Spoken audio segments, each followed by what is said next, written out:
Alors, bonjour et bienvenue, euh, exploratrice, explorateur de la somatique pour devenir une experte ou un expert de ses sensations, de soi-même et pour que la vie goûte meilleure.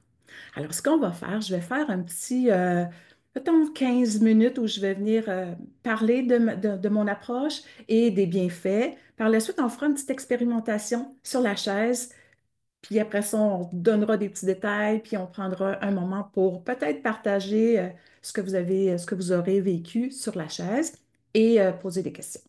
Ça va ça?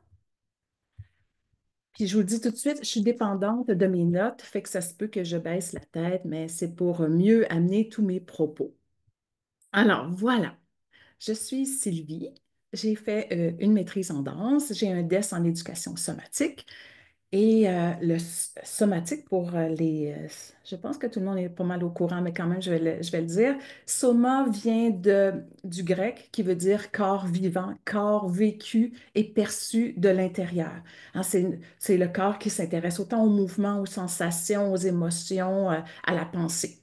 Et l'éducation somatique est un champ disciplinaire euh, de plusieurs approches qui s'intéressent à la conscience de soi par le mouvement dans l'environnement.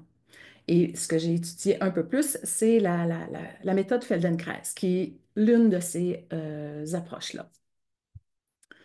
Alors, moi, ce que je veux, ce que j'aime faire, c'est offrir des occasions d'apprendre à bouger, et maintenant, j'ajoute, et à vivre avec plus de conscience, d'aisance, de confiance et d'élégance. D'élégance comme mouvement gracieux, la grâce, le raffinement de soi, la fluidité.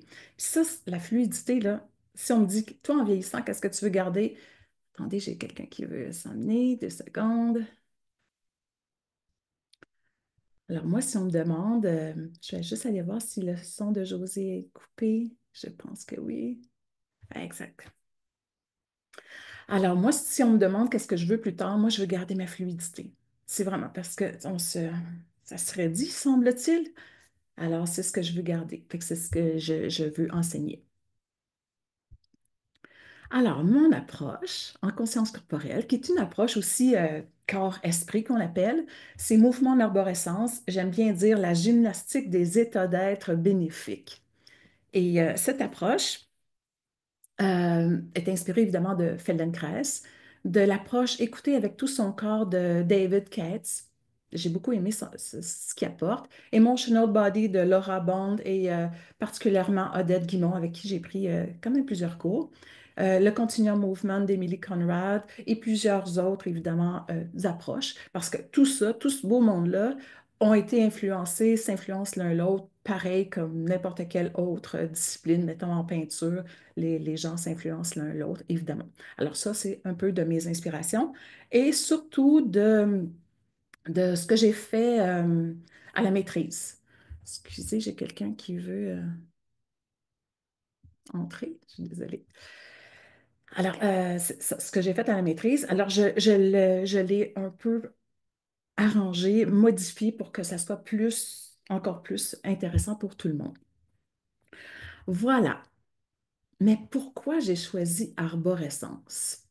J'ai choisi arborescence pour d'abord son mot, arborescence. Si vous êtes un peu synesthète, là, moi, je vois déjà le mouvement dans ça. Arborescence, c'est quelque chose qui est relié à la conscience, au sens, à la science peut-être même.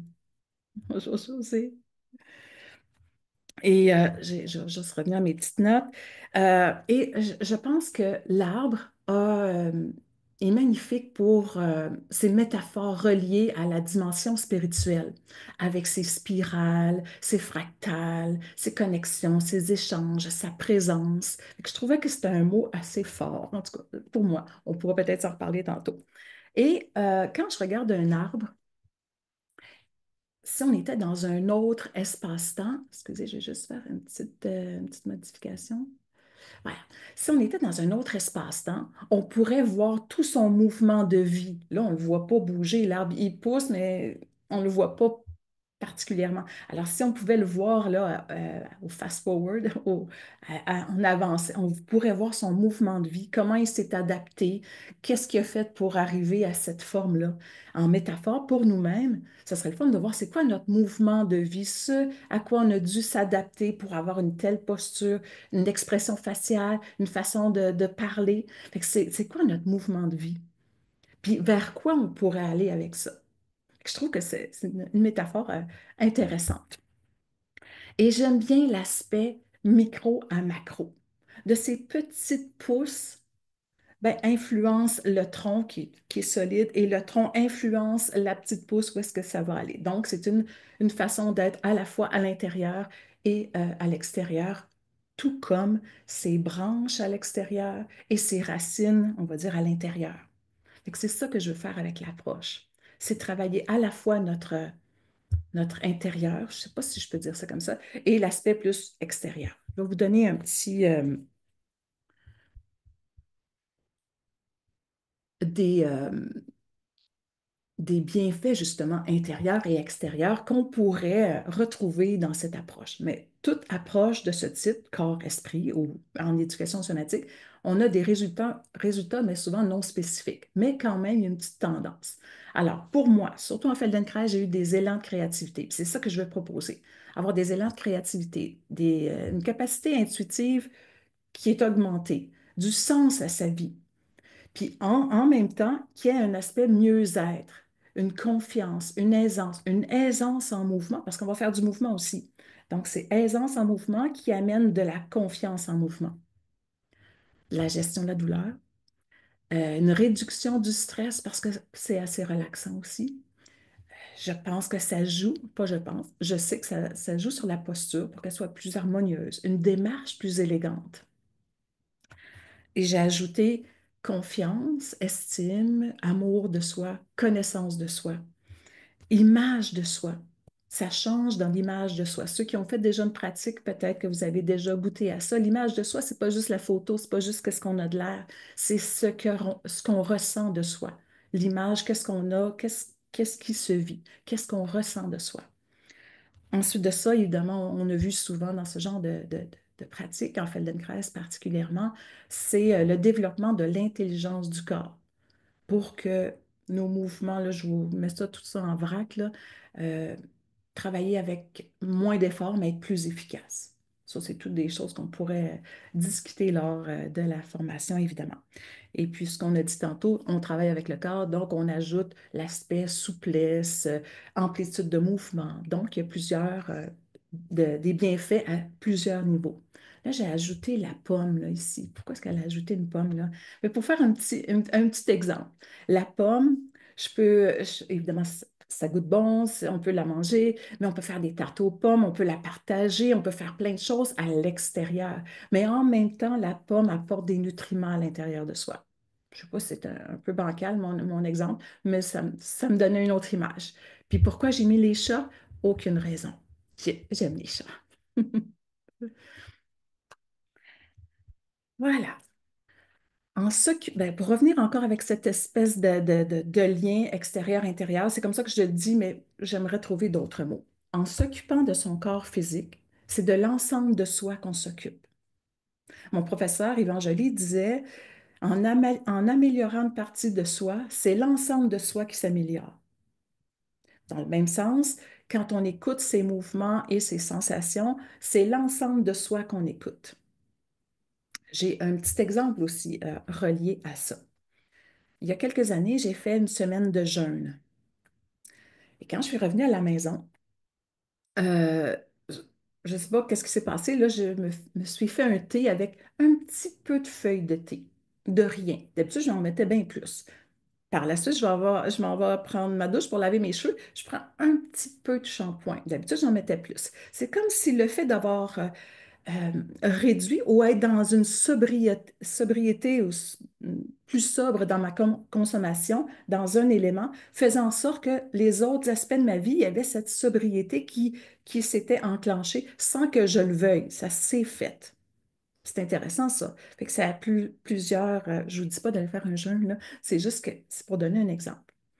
Et j'ai ajouté des petites phrases comme ça sur ma page Instagram en passant. Et j'ai ajouté des témoignages, si vous voulez aller voir, là, pour aller voir sur ma petite page Instagram. Ça va? On continue? Alors, Mouvement en arborescence, c'est une formation cette année que je fais en 4 parcours. Moi, je veux qu'on aille expérimenter, apprendre, appliquer les mouvements ou des mouvements internes et intimes de 4 états d'être bénéfiques. En fait, ce que je veux, c'est qu'on aille les ressentir, qu'on aille en prendre conscience, puis qu'on trouve, qu'on apprenne une façon à les activer sans cause extérieure, qu'on apprenne à les activer sans qu'il y ait une cause extérieure. Je vous donne un exemple qui n'a pas rapport avec ces états d'être, mais c'est un autre état d'être. Quand j'étais au secondaire, moi, j'étais une addict des coups de foudre. Je voulais tomber en amour, j'aimais ça, ce feeling-là, j'aimais ça beaucoup, beaucoup, beaucoup. Mais il fallait quelqu'un. Mais plus tard dans la vie, vers la trentaine, je me souviens, je ne sais pas si je me souviens pas du contexte, si j'étais en méditation ou quoi, je me suis mis à ressentir c'est quoi le sentiment amoureux. Et j'ai ressenti le sentiment amoureux sans qu'il y ait une personne. Attendez, je pense qu'il y a quelqu'un qui a un micro ouvert. Est-ce que ça se peut? Je vais juste pas. Sinon, vous allez apparaître dans la vidéo. C'est pas si grave. Ici, c'est bon. Alors, voilà. Fait que donc, j'avais pas personne, mais j'étais capable d'aller chercher cette sensation. Donc, c'est possible de ressentir certains états sans qu'il y ait une cause extérieure. On va en reparler tantôt. On continue. Alors, c'est quoi ces 4 états d'être bénéfiques que j'ai choisis cette année? C'est émerveillement, intuition, gratitude et enthousiasme. Alors, souvent, ces concepts-là sont abordés d'une façon au niveau de la pensée ou de l'aspect plus mental. Hein, on fait de l'émerveillement. Là, je veux qu'on aille y goûter corporellement, en mouvement. Et on va s'entraîner d'une certaine façon à aller dans ces états le plus souvent possible. Et je suis certaine que ça laisse des traces. Parce qu'à l'inverse, ça marche. Est-ce que vous connaissez quelqu'un qui est toujours dans l'ingratitude, jamais content de ce qu'il a? Puis cette façon d'être, c'est fait comme boule de neige et ça devient une forme de...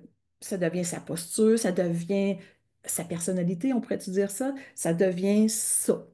Fait que j'imagine, comme il y a des gens qui sont toujours de bonne humeur. Donc, tout ce qui fait vient en sorte que ça devient sa personnalité. Est-ce que ça fait du sens un peu, ça? J'espère. Émerveillement, intuition, gratitude.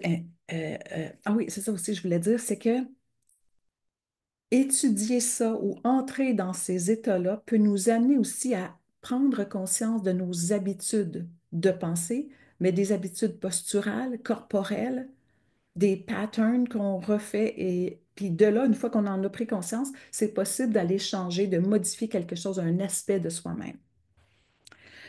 Euh, voilà, c'est un pan que j'adore parler, mais je vais m'arrêter ici. Ces 4 états vont être étudiés dans des directions. Par exemple, l'émerveillement va être étudié dans sa verticalité, le haut et le bas.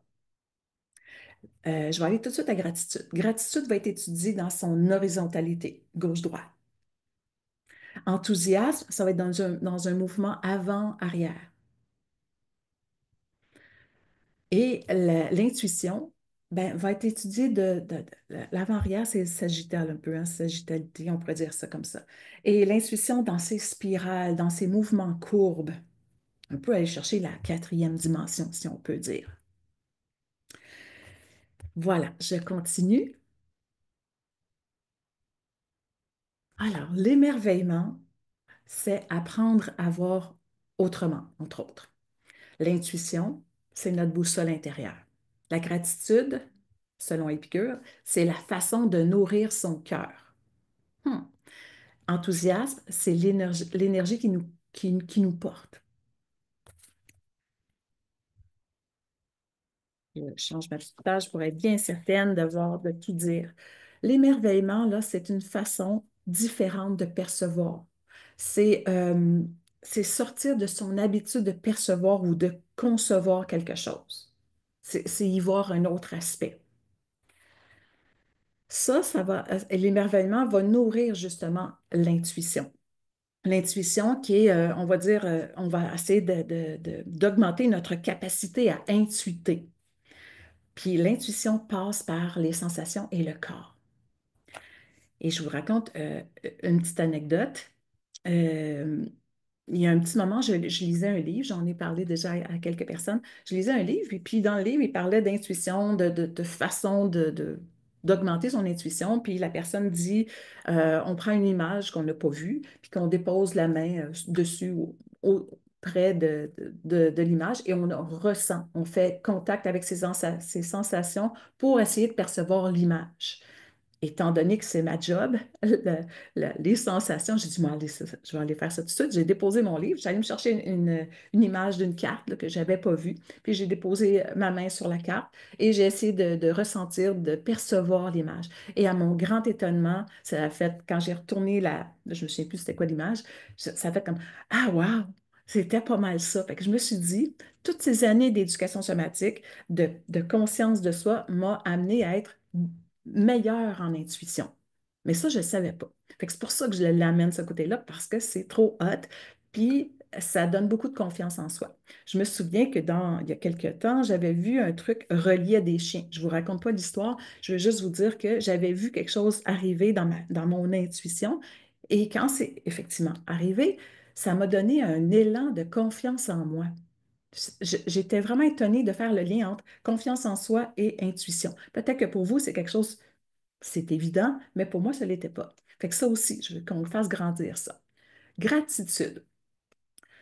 Il y a une portion de ce parcours qui va être liée au comportement alimentaire. Ça, c'est ce que j'ai fait dans mon mémoire parce que parce qu'on mange comme on vit.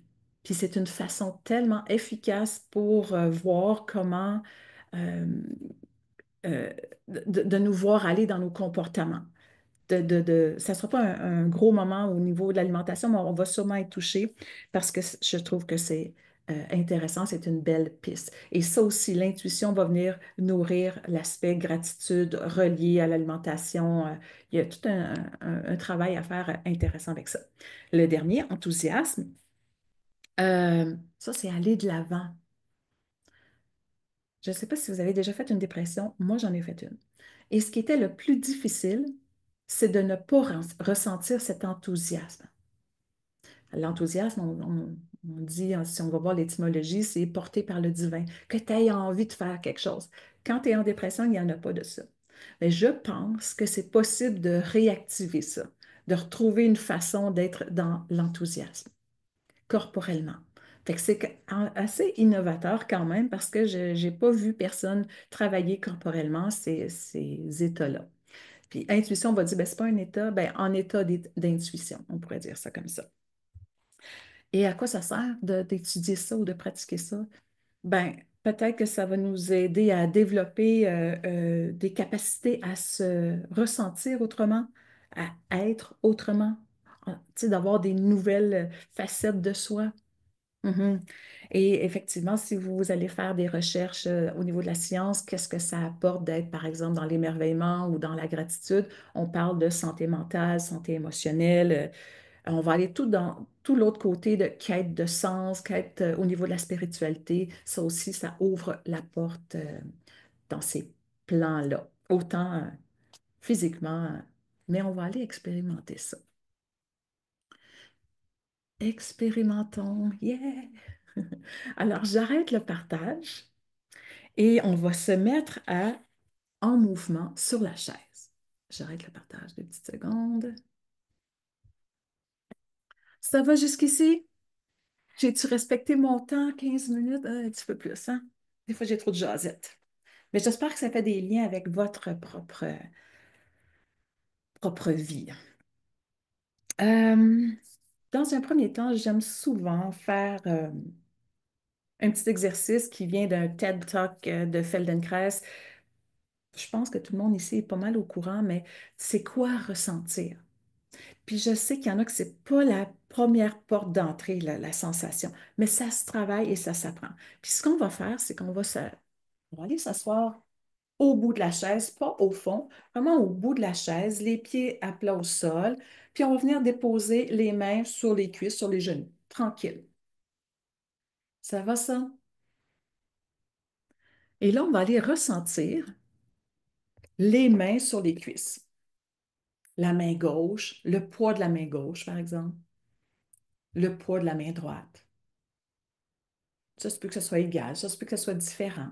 La texture de la main gauche, texture, température, largeur, longueur. Même chose avec la main droite. On fait des petites comparaisons.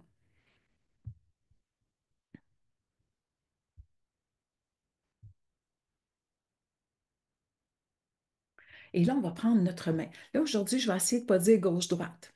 Je vais dire la main qui est de ce bord-là. Ça va dessus.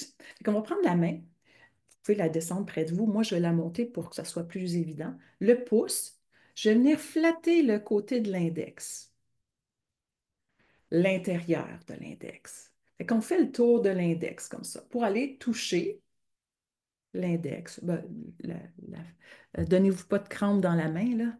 On va aller au majeur.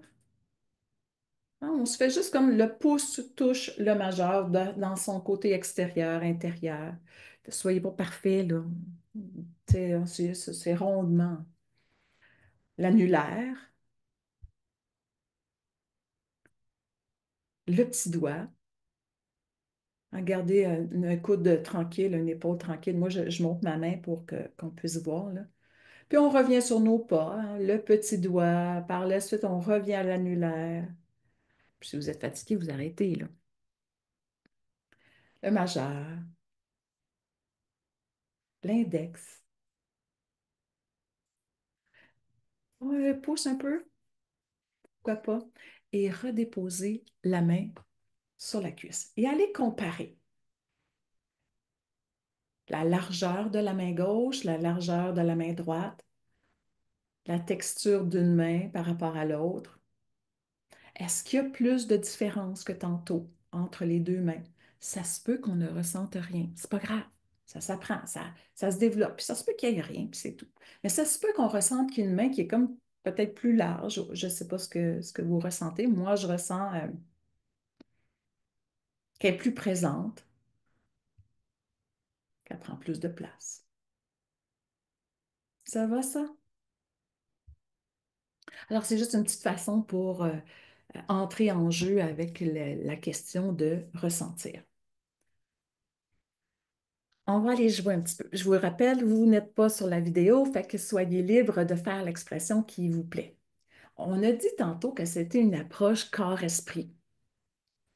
Alors, on va aller se le démontrer comme quoi, par exemple, les émotions sont reliées au corps. Encore là, ça se peut qu'on ne ressente rien. Je le dis parce que des fois, on se sent incompétent parce qu'on n'a pas ressenti. Puis c'est pas grave, c'est pas ça, c'est des jeux.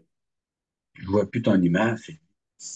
Est-ce que je suis la seule? Est-ce que vous me voyez? Oui, tout le monde me voit. Moi, je te Peut-être vois pas. allez-vous, peut-être ça a changé au niveau de l'affichage, C'est ça, ça, en je sais pas haut. pourquoi, mais je vois plus ton image depuis quelque temps, là. Peut-être aller voir peut-être, je ne sais pas comment c'est organisé pour toi, aller dans une galerie ou Je vais essayer, puis d'accord. Je vais juste, OK, je continue. Tu oui, me feras signe. Est-ce que tu m'entends au moins? oui, je t'entends très bien. OK. Fait que, C'est mieux de m'entendre que de me voir de toute façon. OK, à tout de suite. Je vais juste couper ton micro 2 secondes. Voilà. Alors, on va aller se démontrer justement cette idée de connexion entre l'émotion et le corps. Ben, ça se peut que ça ne se passe pas. On va aller, on est toujours au bout de la chaise, confortable, pas au fond, juste au bout, pour être libre dans ses mouvements. Puis on va écouter ces mouvements, ces sensations. On va prendre une émotion. Aujourd'hui, je ne vais pas y aller nécessairement avec les états, c'est plus facile d'y aller avec les émotions, mais c'est un peu la même chose. Comme je vous ai donné l'exemple du sentiment amoureux. Imaginez que vous voulez ressentir et exprimer, peut-être pas vocalement, de la frustration ou de la colère. Fait que prenez une petite seconde juste pour aller dans l'expression ou dans le ressenti de la colère ou de la frustration, ce qui est plus propice pour vous, ce qui est plus facile pour vous. Allez, moi, je ne le fais pas, hein. C'est parce que je ne veux pas vous inviter à imiter. Alors, on va dans la colère, la frustration, expression et ressentir, et de là, on relâche, on revient au neutre. On le refait encore. On rentre dans cet état de colère ou de frustration, notez ce qui apparaît, et on relâche, on revient au neutre. La troisième fois, on va le faire une troisième fois, mais sans mouvement. Sans mouvement, sans expression du visage, sans respiration particulière et sans quelque chose dans le ventre, par exemple. On y va. Alors, on essaie d'exprimer et ressentir la frustration, la colère sans aucun mouvement. Expression faciale, respiration, ventre, tout ça, on ne met pas. Est-ce que ça change? Qu'est-ce que ça fait au niveau de cette émotion-là?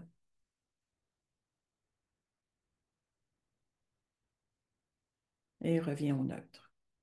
Est-ce que déjà on commence à percevoir le lien entre le mouvement, le corps et les émotions? C'est difficile de ressentir une émotion sans qu'il y ait rien. Il y en a qui sont des experts de ça. Ça se peut que peut-être que c'est vraiment dans la tête que ça se passe puis qu'il n'y a pas tant de choses au corps. Peut-être qu'on n'a pas vu aussi.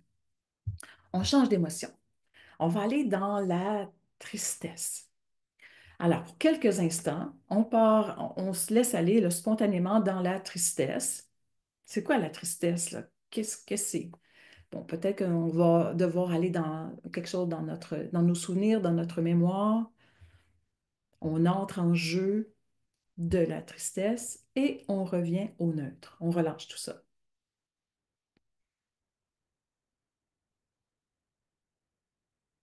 On le refait encore pour bien clarifier puis bien ressentir. On rentre dans la tristesse. Voyez tous les petits mouvements, tout ce qui se passe. Pour ressentir et exprimer et on relâche. On revient au neutre. On oublie tout ça. Une troisième et dernière fois, sans mouvement, sans respiration particulière, sans contraction dans le ventre, je ne sais pas où, sans rien. Essayez de ressentir la tristesse en n'ayant aucun mouvement.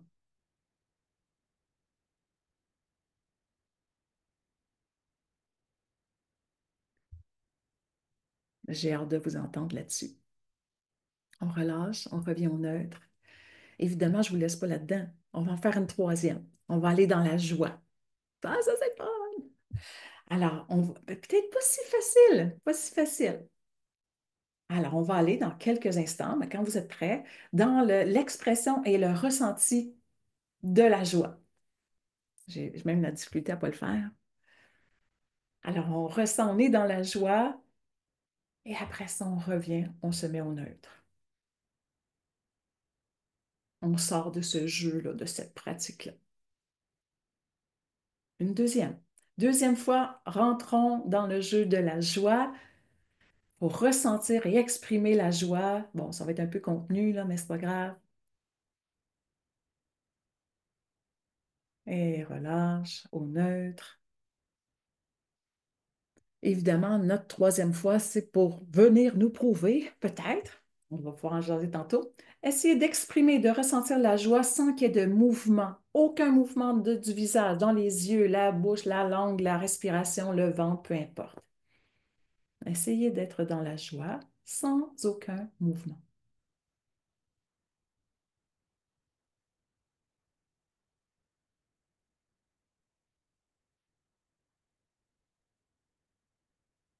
Et relâchez ça. C'est intéressant pareil, hein? Ça se peut encore là, je le répète, ça se peut qu'il n'y ait rien de particulier, mais C'est juste le fun de faire l'exercice. Imaginez quelqu'un qui a été longtemps dans la... Il est arrivé un événement, puis la personne est dans la tristesse. Évidemment, il y a une posture qui va venir avec ça, ou juste la dépression, par exemple. Il y a une posture qui va venir avec ça. Il y a une façon d'expression du visage, une façon de respirer.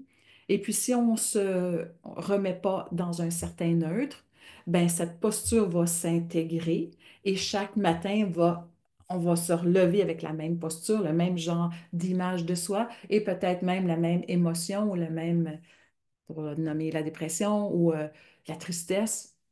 Je pense qu'on s'habitue, on s'entraîne à aller dans une direction. Je pense que c'est possible d'aller dans une autre direction. Est-ce que ça peut faire sens? Mhm. On essaie-tu, avant d'aller se mettre au mouvement autrement, spontanément, spontanément. Je ne dis pas c'est quoi la faire tout de suite. Spontanément, essayer d'aller percevoir, autant au niveau d'expression faciale, de la respiration, du ventre, du mouvement du corps. Essayons d'aller dans justement l'émerveillement. Aller dans l'émerveillement, puis aller voir tous les petits mouvements qui se mettent là-dedans. Je vais essayer de ne pas être là-dedans. Je vais essayer de ne pas le faire. Alors, entrer en émerveillement, c'est quoi donc? C'est quoi donc s'émerveiller d'ailleurs? Et on revient au neutre. On le fait une autre fois, juste pour le fun. C'est très subtil, hein? Ces mouvements internes, intimes, parce qu'on n'a pas tous les mêmes mouvements pour symboliser l'émerveillement. Alors, personnellement, spontanément, émerveillement. Ah, il y a peut-être quelque chose dans la cage thoracique, les clavicules, les épaules, la tête, les yeux. Les yeux, est-ce que les yeux s'en vont en haut? Certaines personnes, je pense que oui. On est fascinant, non? Et on relâche.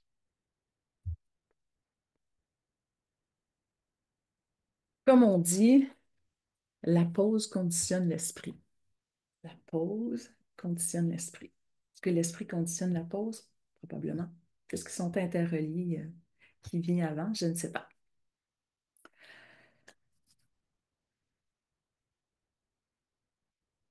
On va aller dans quelque chose, aller au fond de la chaise un petit peu, juste prendre une petite pause, là, quelques secondes. Ça va, ça?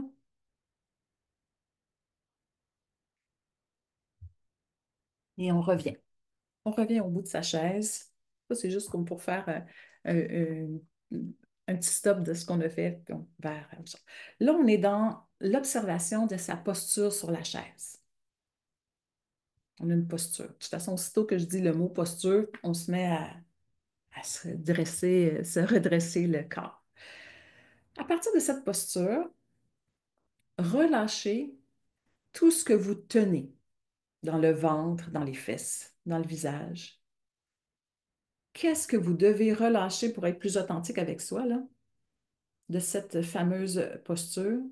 Et puis revenez dans la posture. Dans la posture première, là. Alors, posture, relâchons encore une fois tout ce qu'on est en train de tenir pour garder cette posture-là. Ça peut être le bassin, muscles fessiers, le ventre, les épaules, quelque chose au niveau du visage. Juste, généralement, c'est dans la posture qu'on ne veut pas être, qu'on ne veut pas se ressentir, aller dedans. Fait que juste pour voir, qu'est-ce que je relâche, à quel niveau, à quel degré je relâche, et on revient. On va faire quelque chose aussi au niveau de l'observation du ressenti de la posture. On va aller debout. Vous allez aller debout un petit moment et vous allez ressentir votre posture, justement. Ça, c'est un bel exercice qu'on pourrait faire là, chaque matin. On se lève debout, on observe. Là, je suis en posture, je suis debout. Puis encore là, qu'est-ce que je tiens? Qu'est-ce que je suis en train de tenir pour garder ça? Dans son ventre, dans les muscles fessiers, dans les cuisses, dans les pieds, je ne sais pas où. On peut s'en aller un petit peu là-dedans, relâcher un peu ce que je suis en train de tenir, revenir dans quelque chose qui vous est plus, qui vous apparaît comme c'est ça qu'il faut faire. Et puis simplement, allez marcher. Marchez là autour de la chaise, en tout cas pas loin, pour observer votre démarche. Parce qu'on se fait un avant-après. On prend conscience de notre état, notre façon d'être en posture, notre façon de marcher. On va aller faire quelques mouvements, puis on va revenir avec ça après pour voir s'il y a des changements. Alors, comment ça marche ce matin? Comment est ma démarche? Dans mes épaules, dans mon dos, dans mes muscles fessiers, dans mes cuisses.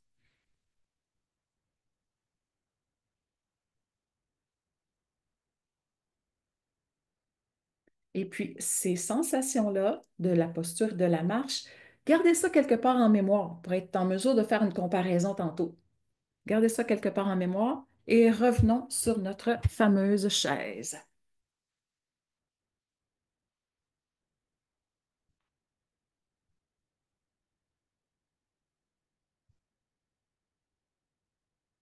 Je vais me reculer un petit peu. Un petit peu plus. Alors, ce qu'on va aller faire, je pense qu'il faut que je baisse encore un petit peu plus. On va venir encore au bout de sa chaise. Moi, je vais me placer comme ça juste pour que vous puissiez voir un peu plus l'idée du mouvement. Ça va ça? Tout le monde au bout de la chaise, les deux pieds à plat au sol. Puis on va aller bouger au niveau du bassin. On va rouler son bassin à l'arrière des ischions. Les ischions, c'est les os qu'on ressent du bassin. On roule à l'arrière. Forcez rien. On n'est pas en étirement, on n'est pas en train de faire. On fait juste un petit mouvement d'exploration. Et on va rouler à l'avant. Attention si on a des petits trucs lombaires. Fait que c'est ça le mouvement. Tout simple. Ça se peut que vous ayez tendance à ne pas bouger le reste, que votre idée, c'est de travailler au niveau du bassin seulement, mais je vous invite à laisser parcourir le mouvement jusqu'à la tête.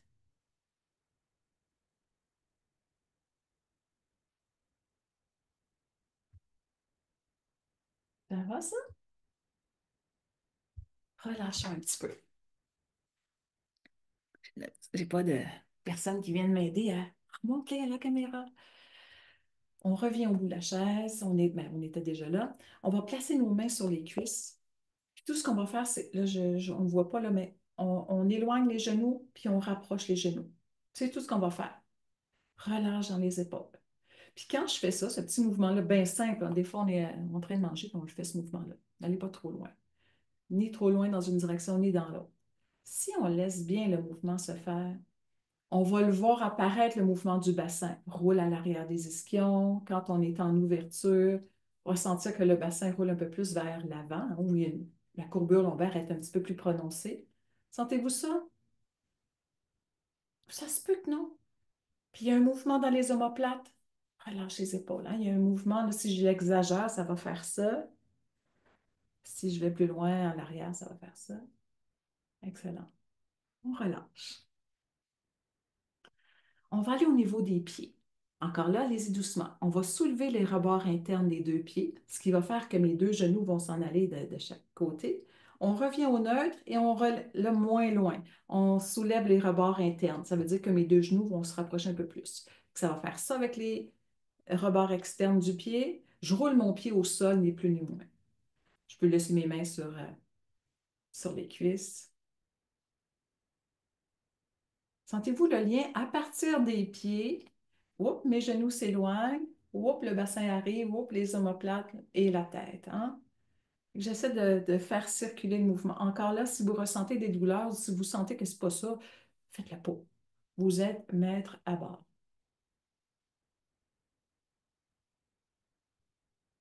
Comment ça va avec la respiration?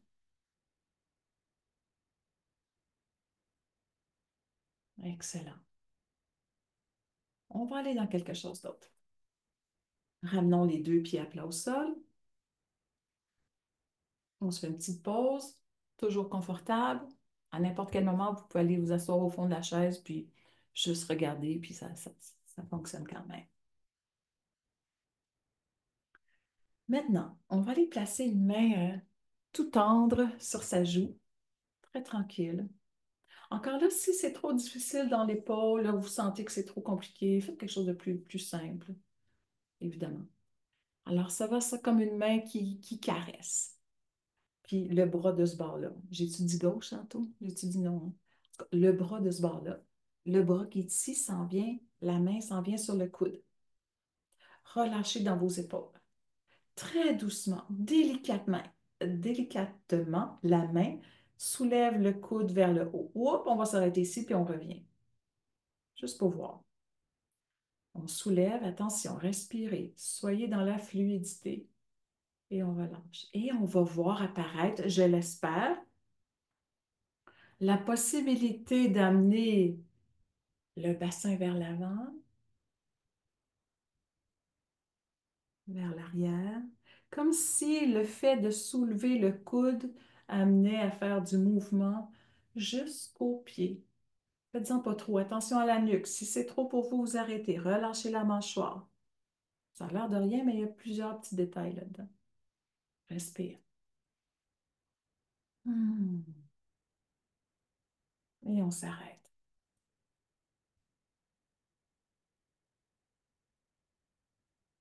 On vient chercher l'autre côté. La main caressante. Oui, c'est important. C'est pas juste déposer la main, c'est comme il y a une intention de bienveillance envers soi. Ça se dit-tu, ça? On a de la misère des fois avec ce concept-là. La main de ce côté-là s'en vient sur le coude. Et très doux. On va faire petit, petit, petit pour commencer. Un petit mouvement vers le haut, juste pour voir. Hop, c'est pour moi, ça. Attention à la courbure lombaire. On peut le faire très, très, très petit et on peut le faire dans l'imaginaire. Et il y a toujours un côté qui est plus accessible que l'autre. Fait qu'on respecte toujours ce qui est là. Puis doucement, essayez de voir le lien avec le bassin, la cage, la tête. On respire, on y va très doucement. Relâche dans la mâchoire, dans la nuque. On veut faire ça très tranquille. Moi, si j'étais toute seule avec moi-même, je pense que je le ferais juste comme ça, pas plus haut. Mais comme je le démontre, des fois, je suis portée à vouloir le faire plus grand. Et relâcher, déposer les mains et observer ce que ça donne.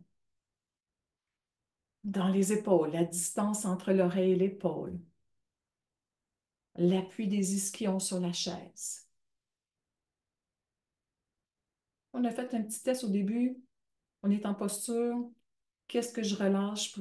Qu'est-ce que je suis en train de tenir? Est-ce que je tiens autant que tantôt? Est-ce que ma posture est plus harmonieuse qu'il y a quelques instants avant qu'on commence à faire cet exercice-là? Est-ce que ça se tient plus tout seul? On dirait, hein? Mais encore là, ça se peut que ce ne soit pas tout à fait ça que vous ressentez. Donc, l'effet, là, je ne sais pas quel est l'effet pour vous. Moi, j'ai l'impression que je suis plus déposée, plus longue, puis ça m'amène un état différent que lorsque je contracte mon ventre ou mon dos pour tenir la position. Fait que j'ai retrouvé, d'une certaine manière, une posture qui m'intéresse. On est allé jouer un petit peu dans la verticalité, on pourrait dire ça, puis un peu dans l'avant-arrière. On prend une petite pause avant de poursuivre? Pour la pause, on peut aller s'installer au fond de la chaise. C'est pas les mêmes poses que lorsqu'on est au sol, hein? Pour la plupart, là, on se connaît dans les pratiques au plancher.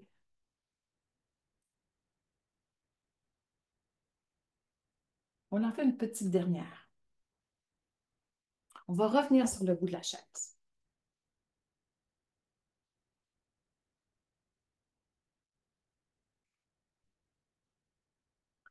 Et d'une façon, je ne vais pas le faire.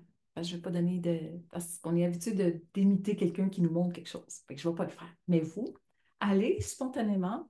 Vous voulez regarder quelque chose qui est à votre gauche. Ensuite, vous voulez regarder quelque chose qui est à votre droite.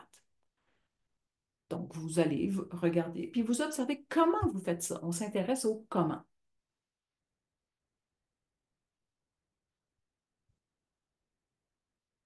Est-ce que je vois mieux? C'est plus facile d'un côté que de l'autre.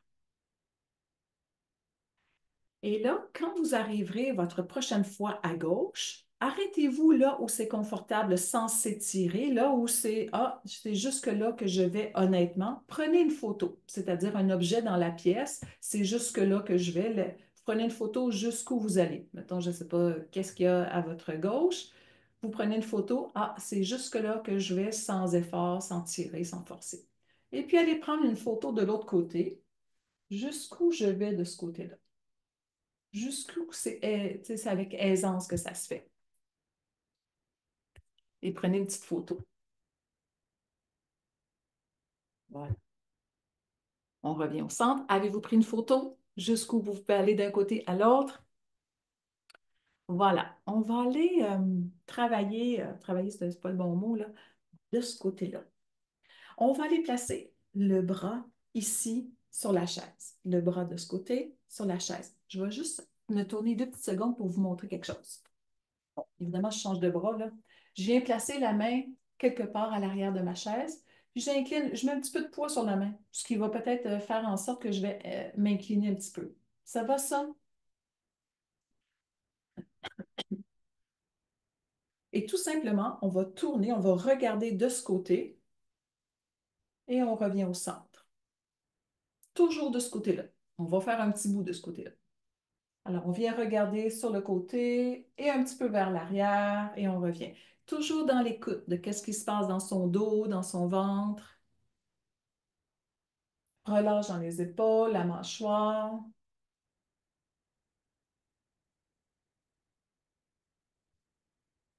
Et revenir au neutre. Ramener la main, on dépose, on attend. Ça va, ça? Pour le dos et tout ça? Prenez soin de vous. S'il y a des tensions, ralentir, réduire, allez-y doucement. On revient du même côté, même main derrière. Ça va? On va ajouter une petite exception. La main de ce côté-là s'en vient sur la clavicule. Puis encore une fois, on s'en va regarder de ce côté-là, relâcher dans le coude et l'épaule. On regarde de ce côté-là vers le côté et vers l'arrière, mais sans forcer.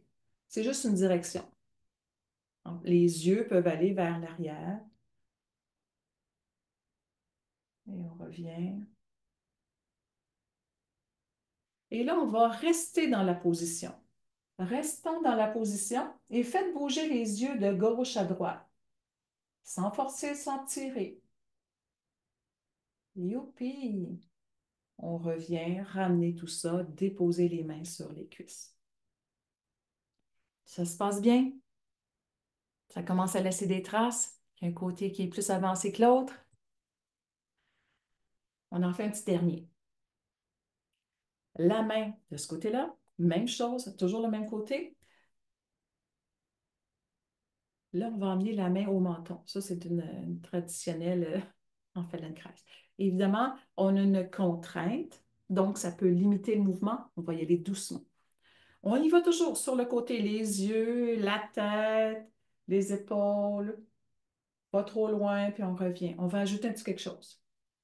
On va rester dans cette position, mais on va lever la fesse, pas celle du même côté où on est, la fesse de ce côté-là. On lève la fesse et on revient. Oui, c'est un peu bizarre.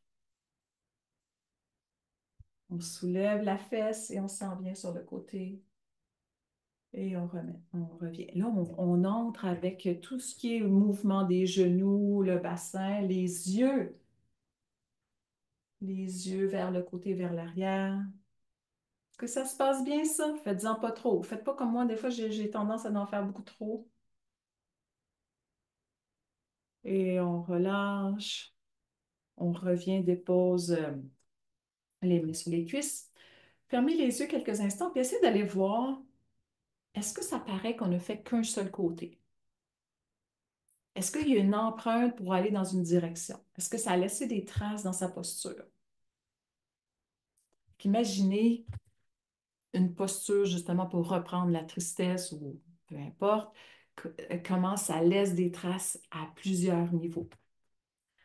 Toujours dans la même position, allez voir justement à gauche, ou non, non, de ce côté-là, pardon, c'est ma gauche, mais c'est votre droite. Allez voir de ce côté-là. On a pris une photo tantôt, est-ce qu'on est à la même place? Est-ce qu'on est un petit peu, est-ce qu'on arrive à avoir un peu plus d'amplitude dans sa manière de faire? On pourrait même comparer, aller de ce côté-là et aller de l'autre. Ça se peut même que ça se soit amélioré parce que lorsqu'on améliore un côté, l'autre peut s'améliorer. Voilà. Est-ce qu'on laisse ça comme ça ou on va faire l'autre bord? On va faire l'autre bord. Même chose. On vient placer la main. On vient regarder vers le côté. Les yeux vont s'en aller vers le côté et vers l'arrière. Oh, déjà intégré. Ça se peut-tu? Hein, c'est comme déjà la manière de faire s'est transformée. On vient tout de suite glisser la main sur la clavicule. La main de ce côté-là s'en vient sur la clavicule de ce bord-là. C'est pour intégrer la cage hein, et tout ça. Le bassin, les pieds, tout ça peut bouger, peuvent bouger. Restons ici la prochaine fois pour faire bouger les yeux de gauche à droite. Oh, est-ce que la fesse est déjà soulevée? Ça se peut, hein? Et on revient. On relâche quelques instants. Et pour conclure, si tout va bien, ça se peut que de ce côté-là, ça peut être très, très fin, très petit. Comme j'ai dit tantôt, des fois, je vois un petit peu plus la main un peu bizarre au menton. Laisser les pieds, le bassin libre de bouger. On s'en vient, les yeux s'en viennent sur le côté vers l'arrière et soulever la fesse du côté opposé. La fesse de ce côté-là, là. Évidemment, pas du même côté où on tourne. Ça va être un peu bizarre.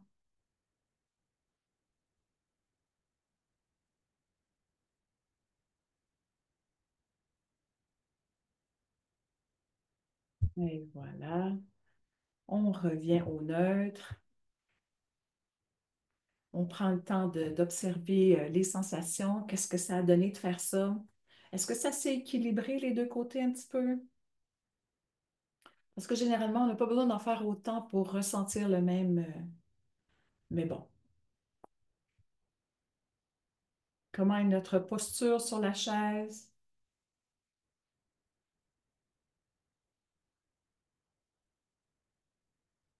Et je vais vous inviter à aller voir votre posture debout, justement.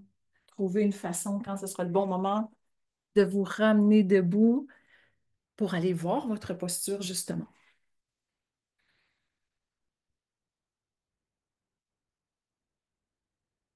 Est-ce que ça change quelque chose? Dans la marche aussi, on peut marcher un petit peu pour voir est-ce que je marche pareil. Est-ce que j'ai quelque chose de différent qui... Ça peut être très subtil, on n'en a pas fait très longtemps, mais il peut déjà y avoir quelque chose de particulier dont on pourra tantôt partager si ça vous tente.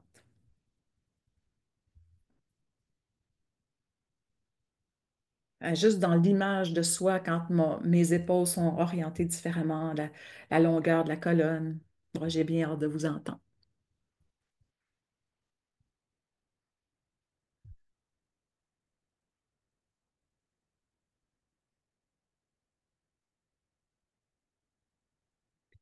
Voilà, voilà. Alors, quand vous serez prête, prenez le temps de revenir. Moi, je vous fais un petit retour dans mon petit partage d'écran, quelques minutes. Question de finaliser les petits détails.